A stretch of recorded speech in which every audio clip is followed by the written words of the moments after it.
أعوذ بالله من الشيطان الرجيم. بسم الله الرحمن الرحيم. حميم تنزيل الكتاب من الله العزيز الحكيم. نحمده ونصلی علی رسولہ الکریم، اما بعد. ناظرین اور سامعین، ہمیں خوشی ہے کہ آپ بڑی پابندی سے اس سیریز کو دیکھ رہے ہیں. آج اس کا 26واں ایپیسوڈ ہے. ہم انشاءاللہ 26ویں پارے پر بات کریں گے. جز کی شروعات ہوتی ہے اس اسٹیٹمنٹ سے کہ قرآن عزیز و حکیم خدا کی نازل کردہ کتاب ہے. وہ لوگوں کو بار بار غور و فکر کی دعوت دیتا ہے. قرآن انوائٹس پیپل ٹو کنٹمپلیٹ، اور انہیں توجہ دلاتا ہے کہ آسمان و زمین پر غور کرو، سب با مقصد بنائے گئے ہیں، اور گہرائی سے غور کریں گے تو پتہ چلے گا کہ قیامت کا آنا لازم ہے. تم جن ہستیوں کو پکارتے ہو، تمہیں معلوم بھی ہے کہ انہوں نے اس کائنات میں کچھ بھی نہیں بنایا. تم جنہیں پکارتے ہو وہ قیامت تک تمہاری پکار کا جواب نہیں دے سکتے. اتنی سادہ سی بات سمجھنے میں تمہیں کیا دقت ہے؟ کہتے ہو کہ قرآن تصنیف شدہ کتاب ہے. رسول صلی اللہ علیہ وسلم فرماتے ہیں میرا رب گواہ ہے کہ اس کا نازل کرنے والا وہی خدا ہے جو اس سے پہلے موسیٰ علیہ السلام اور عیسیٰ علیہ السلام کو بھی وحی اور کتاب سے نوازا تھا. اس کی تعلیمات میں سے ایک تعلیم ہے والدین کے ساتھ حسن سلوک کرنا، چونکہ ماں حمل کا بوجھ اٹھاتی ہے، تکلیف سے جنم دیتی ہے اور محبت سے دودھ پلاتی ہے، لہٰذا ان کے لیے دعا کیا کرو. ناظرین، اس کے بعد اس جز میں جو دوسرا ابھرا ہوا سبجیکٹ ہے وہ ہے struggle between good and bad. اس دنیا میں ایک حق و باطل کی کشمکش ہے، اور اسی کشمکش میں اس وقت نبی کریم صلی اللہ علیہ وسلم بھی ہیں، اور ان کا انکار کرنے والے آپ سے دشمنی کرتے ہیں اور آپ کو مٹانا چاہتے ہیں. نبی صلی اللہ علیہ وسلم کو اجازت دی گئی کہ ایسے لوگوں سے لڑنا چاہیے. یہ سوچنے سمجھنے والے لوگ نہیں ہیں، بس جانوروں کی طرح کھاتے پیتے اور دنیا کی نعمتوں سے فائدہ اٹھاتے ہیں. اس کے برعکس مومنین ہیں جن کے سینے اللہ تعالیٰ نے ہدایت کے لیے کھول دیے. کافروں کو شیطان نے ان کے اعمال خوشنما بنا دیا ہے. جو لوگ کفر کرتے ہیں اور خدا کے راستے سے لوگوں کو روکتے رہتے ہیں اور رسول صلی اللہ علیہ وسلم کو تکلیف دیتے ہیں، انہیں معلوم ہونا چاہیے کہ وہ اللہ تعالیٰ کا کچھ بھی نقصان نہیں کر سکتے. انہیں یہ بھی معلوم ہونا چاہیے کہ یہ دنیا کی زندگی ایک کھیل کود ہے. جو خدا کے راستے میں محنت کرے گا اس کا اجر اللہ تعالیٰ کے پاس محفوظ ہے. اللہ تعالیٰ نہ تم سے اجرت مانگتا ہے نہ تم سے تمہاری دولت مانگتا ہے، اس لیے کہ وہ غنی ہے اور تم سب فقیر ہو. اگر تم اس کی باتوں کو نہ مانو تو وہ تمہیں ہٹا کر کوئی دوسری قوم لائے گا جو تم سے بہتر ہوگی. ایک طویل کشمکش کے بعد اسلام غالب آ گیا. اسلام سکسیڈڈ. پھر دنیا بھر میں پھیلنے اور غالب ہونے کا سلسلہ 1000 برس تک جاری رہا. اس کام کے پیچھے نبی صلی اللہ علیہ وسلم اور صحابہ کرام کی بے شمار قربانیاں ہیں. مشرکین نے آپ کو نیچا دکھانے کی 1000 کوششیں کر لی. خود مسلمانوں کی صفوں کے دشمن منافقین نے بھی اسلام کو شکست دینے کے لیے کوئی کسر نہیں چھوڑی. مسلمانوں نے جہاد کیا. منافقین جہاد سے جی چراتے تھے. ایک دن نبی کریم صلی اللہ علیہ وسلم کو خواب میں دکھایا گیا کہ وہ عمرہ کر رہے ہیں، اس لیے آپ اپنی ٹیم کو لے کر عمرہ کے لیے گئے اور راستے میں آپ کو روک دیا گیا. اس وقت نبی کریم صلی اللہ علیہ وسلم نے قریش مکہ کے ساتھ ایک معاہدہ کیا جسے تاریخ میں صلح حدیبیہ کے نام سے جانا جاتا ہے. مسلمان ہمیشہ صلح جو ہیں اور چاہتے ہیں کہ عالمی سطح پر مختلف مذاہب کے ماننے والوں کے درمیان امن باقی رہے اور اختلافات کو رفع کرنے کے لیے ڈائلاگ کا سلسلہ جاری رہے. اس پر انشاءاللہ آج ہم تفصیل سے بات کریں گے. اس کے لیے اعلیٰ اخلاقی کردار کی ضرورت ہوتی ہے. انسانوں کا احترام ہو، آپس میں اصلاح کی کوشش جاری رہنی چاہیے. کوئی کسی کا مذاق نہ اڑائے، القاب چسپا نہ کریں، طعنے نہ دیں، بدگمانی نہ کریں، تجسس نہ کریں، غیبت نہ کریں۔ اس طریقے سے انسان سب ایک آدم کی اولاد ہیں اور سب کا آپس میں احترام ہونا چاہیے۔ آگے انسان کے قیامت کے دن دوبارہ اٹھائے جانے پر گفتگو ہوئی ہے، اٹس اباؤٹ ریزریکشن، اور اس کے دلائل پیش کیے گئے ہیں کہ لوگوں کو قرآن کے ذریعے سے نصیحت کرو، اور جو لوگ ڈرنے والے ہیں وہ اس سے ضرور فائدہ اٹھائیں گے۔ ناظرین، یہ آج کے مضامین تھے۔ اب اس کے بعد آج ہم ایک اسپیشل سبجیکٹ پر بات کریں گے، اور یہ بہت ہی انٹرسٹنگ سبجیکٹ ہے۔ وہ ہے Islam advocates positive peace and inter religious dialogue, اسلام مثبت امن اور بین المذہبی مکالمے کا حامی۔ ناظرین، آج کے زمانے میں یہ ایک سلگتا ہوا موضوع ہے، ہر طرف بد امنی ہے، اسلام کے خلاف دشمنی پائی جاتی ہے، جس کے نتیجے میں اسلام کا ایک منفی امیج لوگوں کے سامنے پیش کر دیا گیا، جبکہ اسلام امن عالم کا خواہاں ہے اور اس کے لیے پہلا قدم وہ اٹھانے کے لیے تیار ہے۔ اس لیے آج کی آیتوں میں گہرائی سے ہم گفتگو کریں گے۔ آئیے آیتوں کا مطالعہ کرتے ہیں۔ سورہ نمبر 49، آیت نمبر 10 سے 13۔ انما المؤمنون اخوۃ فاصلحوا بین اخویکم واتقوا اللہ لعلکم ترحمون۔ مومن تو ایک دوسرے کے بھائی ہیں، لہٰذا اپنے بھائی کے درمیان تعلقات کو درست کرو اور اللہ سے ڈرو، امید ہے کہ تم پر رحم کیا جائے۔ پھر اس کے بعد دوسری آیت ہے، یا ایھا الناس انا خلقناکم من ذکر وانثی وجعلناکم شعوبا وقبائل لتعارفوا ان اکرمکم عند اللہ اتقاکم ان اللہ علیم خبیر۔ لوگوں، ہم نے تم کو ایک مرد اور ایک عورت سے پیدا کیا اور پھر تمہاری قومیں اور برادریاں بنا دی تاکہ تم ایک دوسرے کو پہچانو۔ در حقیقت اللہ کے نزدیک تم میں سب سے زیادہ عزت والا وہ ہے جو تمہارے اندر سب سے زیادہ پرہیزگار ہے۔ یقیناً اللہ سب کچھ جاننے والا اور باخبر ہے۔ 9/11 کے بعد عالمی سطح پر اسلام کے خلاف ایک ماحول بنایا گیا اور اسلام دشمنی کے جذبات ابھارے گئے، جسے ہم اسلام فوبیا کہتے ہیں۔ مسلمانوں کو بھی مغرب سے شدید اختلاف ہے، اس لیے کہ اس کا رویہ مسلم ممالک کے خلاف اور اسلام کے خلاف عموماً دشمنی کا رہا ہے۔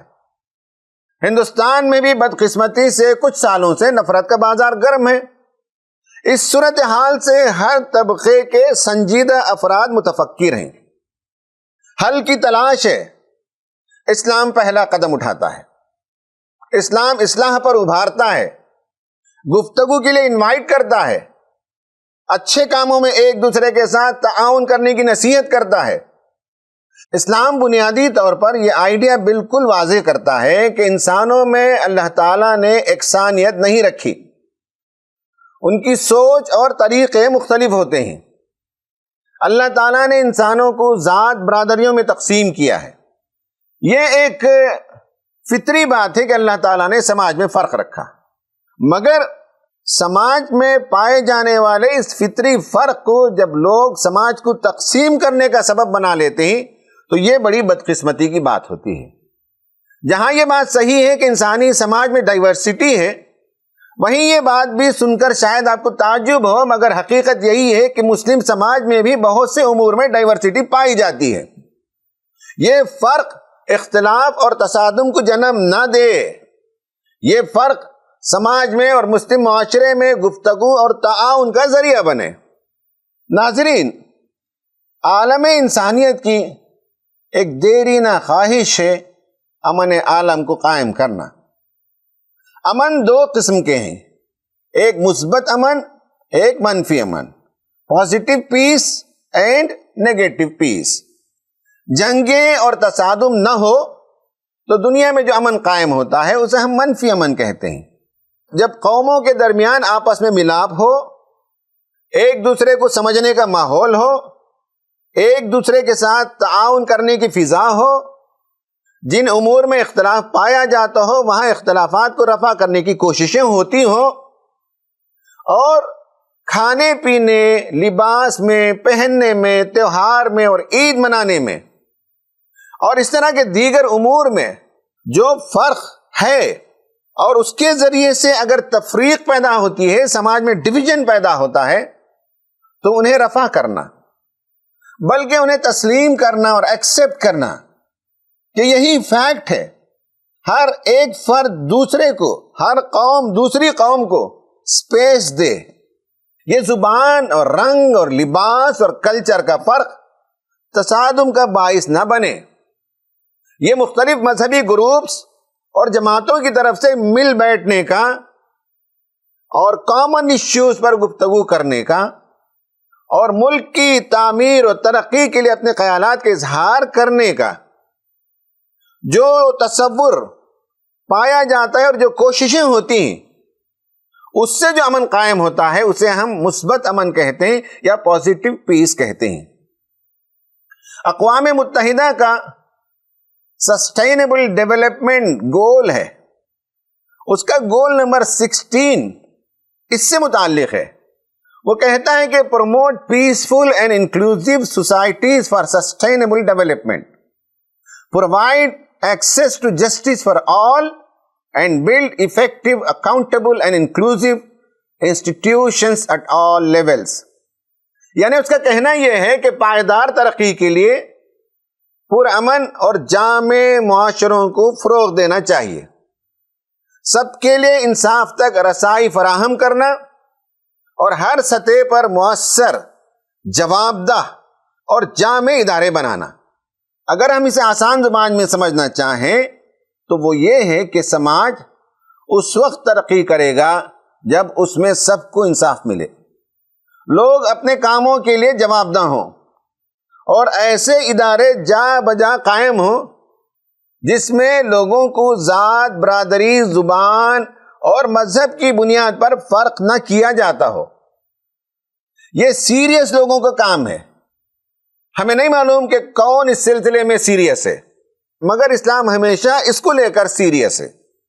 وہ دنیا میں امن کا علمبردار ہے، وہ انسانوں کو ذات، برادری، زبان، نسل، رنگ اور مذہب کی بنیاد پر فرق کرنے کو غیر اسلامی قرار دیتا ہے۔ اس کی 3 بنیادی وجوہات ہیں۔ پہلی وجہ یہ ہے کہ تمام انسانوں کے درمیان جو رشتہ پایا جاتا ہے وہ وحدت رب کا رشتہ ہے، وحدت الہ کا رشتہ ہے، یعنی سب کا پیدا کرنے والا ایک خدا ہے۔ جب سب ایک خدا کی مخلوق ہیں، جب سب ایک رب کی اولاد ہیں، تو ان میں سے کسی کے درمیان کوئی فرق نہیں ہونا چاہیے، سوائے اس کے کہ کون خدا سے زیادہ قریب ہے اور کون اس سے ڈرتا ہے۔ دوسری جو بنیاد ہے وہ وحدت اب۔ پہلی بنیاد وحدت رب، دوسری بنیاد وحدت اب، یعنی تمام انسان ایک ماں باپ کی اولاد ہیں، حضرت آدم و حوا کی اولاد ہیں۔ جب حقیقت یہ ہے تو بھائیوں کے درمیان سوچ میں چاہے فرق ہو لیکن اس سے دوریاں نہیں پیدا ہونی چاہیے۔ یہ دونوں رشتے اٹوٹ اور مضبوط رشتے ہیں، اور اسلام امن عالم کے لیے جو تیسری بنیاد فراہم کرتا ہے وہ بہت امپورٹنٹ ہے، غور کریں۔ وہ مذہب کی آزادی ہے، یہ اللہ تعالیٰ کا ڈیزائن ہے۔ وہ چاہتا تو سب کو مسلمان پیدا کر دیتا، یہ اس کے لیے کوئی بعید بات نہیں تھی۔ پیدائش کے ڈیزائن میں اس نے یہ بات شامل کی ہے کہ انسان کو آزادی دی جائے۔ یہ اس کے پاس ایک امانت ہے کہ اس آزادی کو کیسے استعمال کرتا ہے، اس کے لیے وہ خدا کے پاس جواب دہ ہے۔ ہم اس کے لیے جواب دہ نہیں ہیں کہ لوگ اپنی آزادی کو استعمال کر کے کس مذہب اور کس عقیدے کو اختیار کرتے ہیں۔ مذہب اور عقیدے کا فرق تو بہت بڑی بات ہے۔ ہر گھر میں میاں بیوی کے درمیان روزمرہ کے معاملات میں فرق ہوتا ہے، ماں باپ اور بچوں کے درمیان بھی فرق ہوتا ہے۔ ہم اور آپ جن آفیسز میں کام کرتے ہیں وہاں بھی کسی پالیسی کو لے کر فرق ہوتا ہے۔ دنیا میں رائے کے اختلاف کو رفع کرنے کا مہذب طریقہ گفتگو اور ڈائلاگ ہے۔ دین کے معاملے میں تو کوئی جبر نہیں ہونا چاہیے، مگر گھریلو معاملات، آفس کے معاملات اور دنیاوی امور میں اس میں بھی جبر نہیں ہونا چاہیے، یہاں بھی جبر مفید نہیں ہے۔ جبر سے عالمی سطح پر جنگ برپا ہوتی ہے، تو گھروں کی سطح پر کشیدگی پیدا ہو جاتی ہے، سماجی سطح پر دل شکنیاں پیدا ہوتی ہیں۔ اس لیے جبر، کمپلشن ایک ناپسندیدہ فعل ہے جس سے مسلمانوں کو منع کیا گیا۔ اس لیے امن عالم کے قائم کرنے میں مسلمان پہل کرتا ہے، فرسٹ سٹیپ لیتا ہے، اس کے بعد اس کی مضبوط بنیادیں موجود ہیں۔ اس کی صرف ایک خواہش نہیں ہے، اسے حالات کا ڈر مجبور نہیں کر رہا ہے کہ لوگوں کے درمیان جائے اور امن کی بات کرے اور ڈائلاگ کی بات کرے۔ اسلام کے نزدیک امن کے لیے اقدامات اور مسلم سماج کے آپسی اختلافات اور عام انسانی سماج کے آپسی اختلافات کو رفع کرنے کے لیے ڈائلاگ کے پروسیس کو وہ کوئی وقتی اسٹریٹجی نہیں سمجھتا، بلکہ اس کی بنیادیں پائیدار ہیں۔ یہ اسلام کی صرف ایک سفارش نہیں ہے، مسلمانوں نے عملاً اسے کر کے دکھایا اور 1000 برس تک دنیا میں قومیں پرسکون زندگی بسر کرتی رہیں۔ ہاں، بادشاہوں کے درمیان جنگ و جدال ہوتے رہے، یہ ایک الگ بات ہے، لیکن اوٹومین امپائر، صفویڈ امپائر اور مسلم رول ان انڈیا، یہاں آپ دیکھیں گے کہ مذاہب کے درمیان کبھی بھی کہیں کشیدگی نہیں پائی جاتی تھی اور تصادم کا ماحول نہیں تھا۔ اکا دکا واقعات مقامی سطح پر ہو جائیں تو ہو جائیں، لیکن بحیثیت مجموعی سماج کے اندر کشیدگی نہیں پائی جاتی تھی، سماج کے اندر تصادم کا رویہ نہیں پایا جاتا تھا، بلکہ یہود اپنی کتابوں میں لکھتے ہیں کہ ان کے لیے 2000 برس کی جو جلا وطنی کا زمانہ گزرا ہے، اس میں سب سے پرسکون اور باعزت زندگی انہوں نے مسلمانوں کے دور حکمرانی میں گزارے ہیں۔ ہندوستان میں بھی مسلمان تاجر اور صوفیہ آئے تو انہیں مسیحا کی حیثیت سے دیکھا گیا۔ یہاں کی مقامی آبادی ان سے بہت متاثر تھی، سماج خلفشار سے محفوظ تھا۔ مسلمانوں کے دور حکمرانی میں انسانوں کے بنیادی حقوق محفوظ تھے، لوگوں کو باعزت زندگی ملتی تھی، انصاف آسانی سے ملتی تھی، نا انصافی کی شکایتیں تاریخ میں آپ کو زیادہ نہیں ملیں گی۔ اس سے یہ بات ثابت کرنا ہے کہ مثبت امن کے قیام نہ صرف اسلام کے پاس تھیوری ہے بلکہ 1000 برس کی تاریخ بھی موجود ہے۔ ہو سکتا ہے کہ میری اس گفتگو کو سن کر کسی کے ذہن میں بعض عربی نام، فارسی نام اور اردو نام کی تنظیمیں اور ان کے کرتوت ابھر رہے ہوں۔ انتہا پسندی ہر زمانے میں اور ہر سماج میں کچھ لوگوں کا شیوا رہا ہے۔ ان کے غلط کاموں کے لیے ان کے پاس جسٹیفیکیشنز ہو سکتے ہیں، مگر حقیقت یہی ہے کہ وہ اسلام کی نمائندگی نہیں کرتے۔ جہاد پر ہم اس رمضان میں تفصیل سے گفتگو کر چکے ہیں۔ اس کا مقصد، اس کے آداب وہ نہیں ہیں جو ان تنظیموں کے پاس ہیں، اور بعض تنظیموں کو مغرب اور میڈیا نے بدنام بھی کیا ہے۔ ہمارے غیر مسلم دوستوں کے لیے یہ انصاف کی بات نہیں کہ وہ اسلام کو انتہا پسندوں سے سمجھیں۔ مسلمان بھی اگر ہندوؤں کے انتہا پسند گروپس کو دیکھ کر ہندو مذہب کے بارے میں کوئی رائے قائم کرتے ہیں تو وہ ہندو مذہب کے سلسلے میں ناانصافی کرتے ہیں۔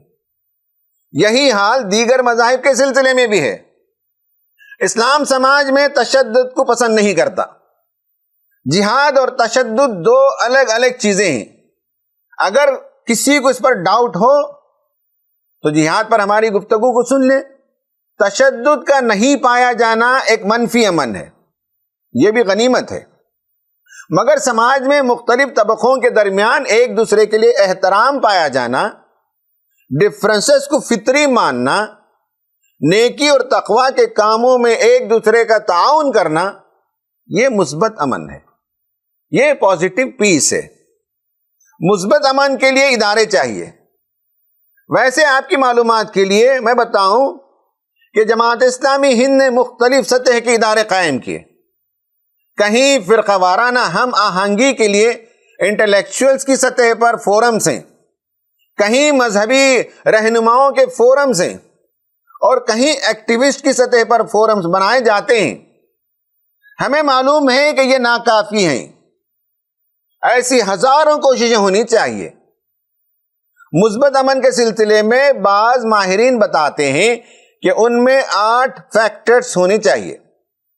نمبر 1 عادلانہ حکومت، نمبر 2 وسائل کی منصفانہ تقسیم، نمبر 3 صحیح انفارمیشن، نمبر 4 پڑوسیوں سے خوشگوار تعلقات، نمبر 5 اعلیٰ درجے کا انسانی سرمایہ، نمبر 6 دوسروں کے حقوق کا اعتراف، نمبر 7 کرپشن سے پاک ادارے اور افراد، نمبر 8 تجارت کو فروغ دینے والا ماحول۔ اسلام مثبت امن کے قیام اور مذہبی رواداری کے ماحول کو پروان چڑھانے کے لیے 5 نکاتی لاہی عمل دیتا ہے۔ آئیے ہم اس پر گفتگو کرتے ہیں۔ نمبر 1 یہ ہے کہ آج کے درس میں پیش نظر جو 4تھی آیت ہے اس میں بتایا گیا کہ سب آدم و حوا کی اولاد ہیں اور یہ زمین سب کے لیے ہے اور سب کی ہے۔ اس آیت میں بتایا گیا کہ 2 امور میں اللہ تعالیٰ نے اپنی مخلوق میں فرق رکھا ہے۔ ایک 2 جینڈرز کے درمیان، 2 صنفوں کے درمیان فرق رکھا ہے، اور دوسرا 2 نسلوں کے درمیان فرق رکھا ہے، یعنی ایتھنک ڈفرنس رکھا ہے۔ یہ اللہ کی نشانیوں میں سے ہیں۔ ہم کہہ سکتے ہیں کہ it's clear from the words the difference in the gender and ethnic are 2 signs of Allah's creation۔ انسانوں میں قومیں اور قبیلے اللہ تعالیٰ نے بنائے۔ مثال کے طور پر ہندو اگر ایک قوم مانا جائے تو ان میں مختلف ذاتیں اور قبیلے پائے جاتے ہیں۔ ذاتوں اور قبیلوں کو انسانوں کے اونچ اور نیچ کا معیار بنا لیا جائے تو یہ غلطی ہے۔ ہندوستان میں مسلمان ایک امت ہیں اور ان میں بھی ذات برادریاں پائی جاتی ہیں، یہ سب فطری ہیں۔ ان میں اگر اونچ نیچ، عزت اور ذلت کا مسئلہ پیدا ہو جائے تو یہ جہالت ہے۔ اور جہاں بھی اس طرح کے پرابلم رونما ہو وہاں اصلاح بین المسلمین کی تعلیم اس صورت کے اندر دی گئی ہے۔ سورہ حجرات آیت نمبر 10 میں اس پر گفتگو ہوئی ہے۔ مسلمان اور غیر مسلموں کے درمیان پرابلم رونما ہو اور اس کی وجہ غلط انفارمیشن ہو تو سورہ حجرات کی آیت نمبر 6 میں بتایا گیا کہ جب وہ لوگ جو خدا سے ڈرتے نہیں، جو نافرمان ہیں، جو فاسق لوگ ہیں، وہ تمہارے پاس کوئی خبر لے آئیں تو فیکٹ چیک کر لیا کرو۔ آپ کو تعجب ہوگا کہ یہ ورڈ میں نے استعمال کیا، نہیں، فیکٹ چیکنگ یہ میرے الفاظ نہیں ہیں، قرآن کے الفاظ ہیں۔ ان جاءکم فاسق بنبأ فتبینوا، جیسا کہ ہم نے ابھی بتایا کہ جینڈر اینڈ ایتھنیسٹی یہ فرق سماج میں اختلاف کا باعث نہ بنے اور نہ بننے دیا جائے۔ اس کے لیے کمیونیکیشن اہم ٹول ہے۔ کمیونیکیشن کرنے کے لیے ایک دوسرے کو جاننا ضروری ہے، جس میں ان کا مزاج، ان کی نفسیات، ان کے طور طریقے، ان کے عادت و اطوار اور ان کے کلچر کو پیش نظر رکھنا ہوتا ہے۔ گو کہ اس آیت میں کمیونیکیشن کے سلسلے میں کوئی روشنی نہیں ملتی، البتہ قرآن کی دیگر آیتوں میں بتایا گیا کہ کمیونیکیشن کے لیے ہمیں رسول اللہ صلی اللہ علیہ وسلم کا ماڈل اپنانا چاہیے۔ آپ انسانوں کے لیے رحمت تھے، آپ کی زبان نرم تھی، آپ سخت دل نہیں تھے، آپ لوگوں کو زیادہ معاف کرتے تھے، درگزر سے کام لیتے تھے، لوگوں سے آپ مشورہ لیتے تھے، اور جب آپ فیصلہ لے لیتے تو اللہ تعالیٰ پر توکل کرتے۔ سورہ آل عمران آیت نمبر 159 میں یہ ساری باتیں بتائی گئی ہیں۔ یہ فرسٹ پوائنٹ تھا۔ دوسرا نکتہ جو اسلام چاہتا ہے کہ پازیٹیو پیس سماج میں پیدا ہو اور مذہبی رواداری پیدا ہو، اس آیت سے اس کا پتہ چلتا ہے کہ انسانوں کے مابین قوموں اور قبیلوں، ذات، برادریوں کا وجود ایک دوسرے کی پہچان کے لیے ہے اور ہر ایک کے اسٹرینتھ سے فائدہ اٹھانے کے لیے ہے۔ دنیا کا نظام ایسے ہی چلتا ہے کہ اللہ تعالیٰ نے کاروبار دنیا چلانے کے لیے مختلف صلاحیتیں جو درکار ہیں وہ مختلف قبیلوں اور برادریوں میں تقسیم کیے ہیں۔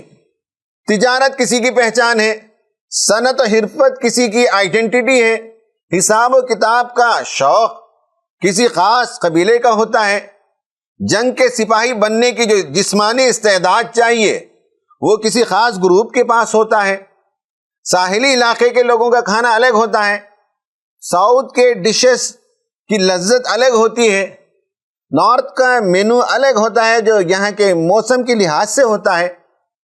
یہ فرق تعارف اور تعاون کے لیے ہے، انہیں کبھی سماج کو پھاڑنے کا ذریعہ بننے نہ دیا جائے۔ اس کے لیے ضروری ہے کہ آپس میں ایک دوسرے کا احترام ہو، کوئی قوم کسی قوم کو انسلٹ نہ کرے، ریڈیکیول نہ کرے، ایک دوسرے کو ڈیفیم نہ کرے، ایک دوسرے کو نک نیم سے نہ پکارے، کسی کے بارے میں بدگمانی نہ ہو، بلا ضرورت کسی کے پیچھے نہ پڑے اور اسپائی نہ کریں، اور دوسروں کی برائی ان کے پیٹھ پیچھے بیان نہ کریں۔ یہ ساری باتیں قرآن کی ان آیتوں میں ہی جو آج کے درس کے لیے ہم نے منتخب کیا۔ جو سماج ان اصولوں کا لحاظ رکھے گا وہ ایک صحت مند سماج ہوگا۔ جہاں یہ برائیاں پنپنے لگیں گی اس سماج میں ہر طرف چھید ہی چھید نظر آئیں گے، ہر شخص مشکوک اور ہر کمیونٹی داغدار نظر آئے گی۔ ان باتوں کی تفصیلات آیت نمبر 11 اور 12 میں آپ دیکھ سکتے ہیں۔ پوائنٹ نمبر 3، مسلمانوں کو اسلام نے یہ تعلیم دی ہے کہ عالمی صورتحال کو بہتر بنانے کے لیے وہ ایک دوسرے کا تعاون کریں، ایک دوسرے کے ساتھ وہ کوآپریٹ کریں، ڈائلاگ کی فضا باقی رکھیں اور لوگوں کو ڈائلاگ کے لیے بلائیں۔ خواتین و حضرات، بعض مرتبہ لوگ ڈائلاگ کا نام سن کر گھبرا جاتے ہیں۔ ڈائلاگ کے ذریعے فیتھ کے ڈفرنسز کو مٹانا مقصود نہیں ہوتا، مذہب اسلام میں کوئی کمپرومائز کرنا نہیں ہوتا، بلکہ سماج کے پرابلم کے لیے آپس میں مل جل کر ڈائلاگ کرنا ہوتا ہے۔ جہاں تک عقیدے کی بات ہے اس میں جبر نہیں ہے، دعوت ہی اس کی ایک راہ ہے، کمیونیکیشن اس کا ٹول ہے۔ قرآن نے سورہ مائدہ میں کہا تعاونوا علی البر والتقوی ولا تعاونوا علی الاثم والعدوان۔ ڈائلاگ کے لیے کہا گیا کہ اہل کتاب کو بلائیں، قل یا اہل الکتاب تعالوا الی کلمۃ سواء بیننا وبینکم، یہ اس کا تیسرا فارمولا تھا۔ امن عالم اور مذہبی رواداری کے ماحول کو پروان چڑھانے کے لیے نقطہ نمبر 4 یہ ہے کہ دوسروں کے کلچر اور روایات کا احترام ہو۔ جیسا کہ اس سے پہلے بھی ہم نے کہا کہ کھانے پینے کا ذوق مختلف ہوتا ہے، پہننے اوڑھنے کے طور طریقے الگ ہوتے ہیں، خوشی اور غم منانے کے انداز الگ الگ ہوتے ہیں۔ اس میں ایک دوسرے کا احترام ہونا چاہیے، نہ کہ بلا ضرورت کمپٹیشن۔ آج کے زمانے میں دیکھتے ہیں کہ مائک کے استعمال کے سلسلے میں ایک دوسرے کے ساتھ کمپٹیشن، گوشت خوری کو لے کر ہنگامہ، لڑکیوں کے لباس کو لے کر یہ ضد کہ ہم بھی ایک مخصوص رنگ کا کپڑا پہنیں گے، جبکہ ان کی تاریخ نہیں بتاتی کہ وہ ان کے معمول کا لباس رہا ہے۔ تہوار کے سلسلے میں جلوس نکالنا لوگوں کا حق ہے، وہ ضرور جلوس نکالیں، مگر اس سلسلے میں عبادت گاہوں کا احترام ہو، اور دیگر مذہب کے ماننے والے یا دیگر قوموں اور ذاتوں کے محلوں سے گزرنا ہو تو ہمارا رویہ وہاں دوسروں کو تکلیف دینے کا نہ ہو۔ یہ تمام اس وقت پیدا ہوں گے جب سماج میں مذہبی اور سیاسی ذمہ داران لوگوں کے درمیان ایک دوسرے کے احترام کا سبق سکھائیں گے۔ جب نفرت کی برسات ہوگی تو محبت کے پھول مرجھا جائیں گے اور ہر طرف کانٹوں کی فصل ہوگی۔ یہ ساری باتیں کسی ایک قوم کے پس منظر میں نہ سمجھیں، بلکہ اس ملک میں بسنے والے ہر گروہ کو اس کا خیال رکھنا چاہیے، اور اس مذہب کے مذہبی رہنماؤں کا یہ کام ہے کہ وہ ایک دوسرے کا احترام سکھائیں، نہ کہ ایک دوسرے کے ساتھ بلا ضرورت معاملات میں کمپٹیشن سکھائیں۔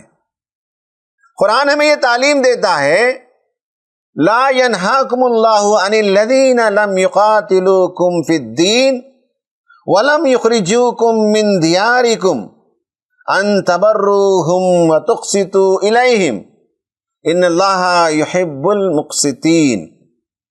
اللہ تعالیٰ تمہیں اس بات سے نہیں روکتا کہ تم ان لوگوں کے ساتھ نیکی اور انصاف کا برتاؤ کرو جنہوں نے دین کے معاملے میں تم سے جنگ نہیں کی اور تمہیں تمہارے گھروں سے نہیں نکالا ہے۔ اللہ انصاف کرنے والوں کو پسند کرتا ہے۔ ناظرین، یہ 5 نکاتی فارمولا اسلام ہمیں دیتا ہے تاکہ ہم دنیا میں مثبت امن قائم کریں اور مذہبی طبقوں کے درمیان رواداری قائم کریں۔ ایک ماہر سماجیات نے لکھا ہے، بہت خوب لکھا ہے، There will be no peace between the civilizations without a peace between the religions.